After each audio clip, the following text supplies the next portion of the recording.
Welcome to the Dog Trainers Podcast, a podcast created by dog trainers for dog trainers or anyone who's ever fallen in love with man's best friend. Hey everybody, welcome back and thank you so much for listening to the Dog Trainers Podcast. Mariano Alvarez here with Brent LaBrada and a very special guest we'll be announcing in just a sec. This is totally not take two. We did this on the first try, but first, we want to remind you guys that you're the best listeners in the world and we love you very much. Thanks so much for putting up with our long hiatus there. I promise Brent and I haven't, well, we've been a little bit lazy, but it was also just we had a lot to do with the trip to New York and getting all of that content cut up and out of the way, which it's just about done now, and we're going to start putting that out, and we know you guys are going to love it. But with that being said, we dove right back in with episode 3. You guys downloaded without skipping a beat. You continued back on with us without skipping a beat. We love you. We thank you. Episodes 4, 5, and 6 are going to be great, you guys. Stay tuned, and with that, over to you, man. I love it. What's up, everybody? As Mariano said, we're back from our hiatus. You know what? It's not because we're lazy. We're the busiest people that we know. Yeah, but we got to keep it a little bit real. I mean, you speak for yourself because I've been busy, bro. I've been busy. Okay. I've been busy. Anyways, you guys should be extremely excited because we have a lovely, lovely guest. And by lovely, I mean because he's pretty. No, I mean because he is an amazing dog trainer. He has a really, really awesome following on Instagram. Really inspirational story. We were introduced to him by a couple of mutual friends. So we have Russ from Calm Canine Training, Jonas Black, John Gata, and everyone pointed fingers at him. They said, you know who you got to interview. You got to talk to Chad. So in the last week or two, we've just been stalking him on the internet and researching him. So we know more about you than you think you know about you. And it's such an amazing story, and I can't wait for you to share it with us. Because I think you have an arc to your story in your life that's very inspirational. So I can't wait to dive into that. So without further ado, I'd like to introduce Chad Gabriel. How are you, man? Thank you. I'm good, man. I really appreciate the opportunity. I was telling Mariano, I don't really do podcasts very frequently, but because of the company that referred me to you guys, I certainly was going to take the time. So I appreciate the platform, and I'm excited to share a little bit, man. It's been a while since I've talked about the journey, but it's always nice to kind of reflect and open up the yearbook a little bit and kind of really look at how far we actually have come in this thing. So isn't that crazy? Like time flies, man. Yeah. Time flies. Like it does. It's we listened to an episode that you did with Russ from Calm Canine or Nahum from Calm Canine, and that was a little over a year ago that you did that episode, and I'm sure there's been huge updates and changes to your life.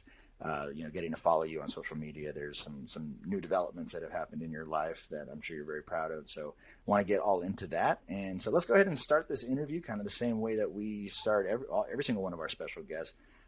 Let's talk a little bit about who Chad Gabriel was before dog training. I mean, you can go as far back as you want, because for me especially, that's where my story started, like when I was a little dude. So please take it away, my friend. I just go back to sports and athletics. I think that's ultimately where today, even till today, I'm 7 years retired from my professional baseball career. But before that, high school, and even before high school, it was, I used to race BMX bicycles. I haven't talked about that. No way. Forever, so. That's dope. Yeah. From the time I was, I was 12 till I was 15. From age 12 to age 15, I was on a BMX bike, and that was it. And I quit baseball. I played like Little League baseball, and then from 12 to 15, it was BMX. And then got into high school. And my mom, she's just a single mom, so worked really hard.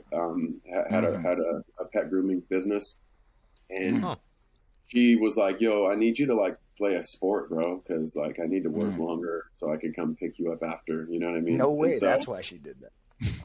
Yeah, and like I was like, well, fuck, all right. And then once I got to high school and started playing baseball, it got conflicting with BMX. It took away my time from BMX biking, and so there was like a transitional period there where I kind of phased BMX out, and then went into baseball, and I kind of fell in love with like the camaraderie and like the boys, and the game itself was cool, but I think it was more like the lifestyle and just the vibe. And I really, I had a natural. I played little league, and I was a pretty decent natural baseball player. I had some natural ability in that. That's awesome. Which was sort of why I was able to like just kind of come back to baseball in high school and still excel relatively, you know. So it was like, it's like when Jordan came back to basketball. Yeah. Well, that's a steep comparison there, but we'll take it now. But yeah, so I was gonna say, I was like, well, Jordan was already. He was already a beast. Yeah. So towards the end of my freshman year is when I sort of realized I may have something with baseball, because I was just taking batting practice in the batting cage there, and Keith Witt. You know, you remember the seniors. You know, they're all intimidating and shit. So like, yeah. Keith Witt was like the senior catcher, like all-star, big buff Keith fucking Witt, right? And he's like, he was walking by the cage while I was hitting, and like I'm just taking hacks, and he fucking stops and starts watching me, and then all of a sudden I got all nervous and shit, and so I stopped and turned around. I was like, I thought he was gonna like punk me out or some shit, right? And he goes, no, keep swinging, and so I just keep swinging, and then he leaves, and I'm like, oh, that was fucking weird. I had not in my mind that he was impressed with what was happening. Like I had not that in my mind at all. So he went and got the varsity coach, and then the coach came back and started watching me swing as well. And by now I'm like fucking nervous, and I'm like, I don't even know if I even hit the ball after that. But anyway, like it was that year, year 9, which was unheard of for my my school to like have a freshman on varsity, and so they they pulled me up for the playoffs, and I got to sit on the bench and kind of watch the varsity level and experience that level, and then even as sophomores, you know, there's no sophomores on varsity at my school. It was like juniors and seniors. But I ended up making the team as a sophomore, and then I excelled. And by the time senior year came around, we had scouts and all that. So, and then I went to 2 years at JUCO because I wasn't really a school guy, and it wasn't really good with curriculum stuff. And so after that, I got drafted in the 2004 minor league baseball draft, and then that was the 20th round to the. I don't know if you could see the young man there, but that was my rookie card. Wow! Whoa. You got that blown up. I was gonna say, I heard you talking with Russ about it. I didn't know it was that big. Yeah. Yeah. Well, that's actually was a gift from a fan. Oh, that's amazing. They took my rookie card, and they fucking, I don't know if I scanned it or something. Yeah, look, I actually have I have like a drawer with like all my old baseball cards. So, that's so cool, dude. It's just sentimental. It's memorabilia. And so this is actually the fucking card. The photo. Yeah. Oh, that's so dope. They superimposed a better image of my face because I was pretty hungover in this one, and I clearly look like I was fucking You're like Photoshop. Yeah. I mean, I was 19, bro, and I had just moved away in 2004, just straight to rookie camp, and I was living in Johnson City, Tennessee, living at a Red Roof Inn. Like, it was just a fucking dream for me. And yeah, we were partying, and that's a story for another time. But yeah, so all that to say, my who I am, even today, I feel like, you know, I played a long time at a high level, and I failed quite a bit, a lot of failure under my belt. The opportunities for growth as a person throughout my 10-year baseball career was pretty monumental. There's a couple of stories that I could have just given up, and I actually was going to give up, but I, you know, had good people in my corner to help me not give up, and it kind of showed me what not giving up gets you. And I'm just kind of getting chills talking about it because it was like, you know, I flew overseas to Australia as the new American guy. This was like halfway through a little more than halfway through my career. I wanted to keep playing ball, you know, because our seasons are switched. So I wanted to keep sharp in Australia, come back home and keep hacking in America and have like a year-round thing. And that's what I did for 4 years. But my first time out there, I didn't know anybody. I went out there only knowing the 2 guys that put my name in because they're allowed like 2 American import players on the team, you know, out there. And so my boys actually got me out there. And the new guy thing, you know, I had been the new guy on many teams in my life, but to be the new guy on a team overseas was a little bit different because there was a lot of resentment there because I replaced an Australian kid, you know, and they were like, fuck this kind of thing. like they're this American. Who the Fuck fuck is this this? guy. Yeah, and I was like, How old were hey, you at this time? I just was that. How old were you at this time? Oh yeah, I was in my like later 20s. I'm 37 Okay. now. So yeah, I would have been in like mid to later 20s at this point. I retired when I was 29, 30. Okay. Okay. So 29, 30. But yeah, dude, it was like they all fucking hated me and they didn't know me, you know, and they all were like, I kind of like got dressed in the corner, bro, like no locker. Everybody had lockers, but not like I didn't. I was over there in the corner fucking putting my gear on, and I knew that eventually they would come around. But after like the second, I would play in club ball when I was there, so I wasn't playing against good competition. So when they called me up to the national team in Brisbane, the Brisbane Bandits, that was high level shit. That was the shit that I was accustomed to in America. But if you haven't faced that kind of pitching for a minute, it takes a second to adjust because it's nasty, you know. And so the first game, I didn't really show much. You know, I didn't really show much in the first game. And they only played like fucking 2 games a week, you know. It was weird. So that was like my chance to like, you know. And so another week goes, and during practice and shit, I kind of felt like a cancer on the team because ain't nobody want to talk to me or nothing, right? And fucking, I went up to Dave Nielsen, who's got 10 years in the bigs as an Australian guy, which is like he's like a fucking legend out there. And I was like, because Dave called me, he's the one that called me. He was like, I want you on my team, yada yada.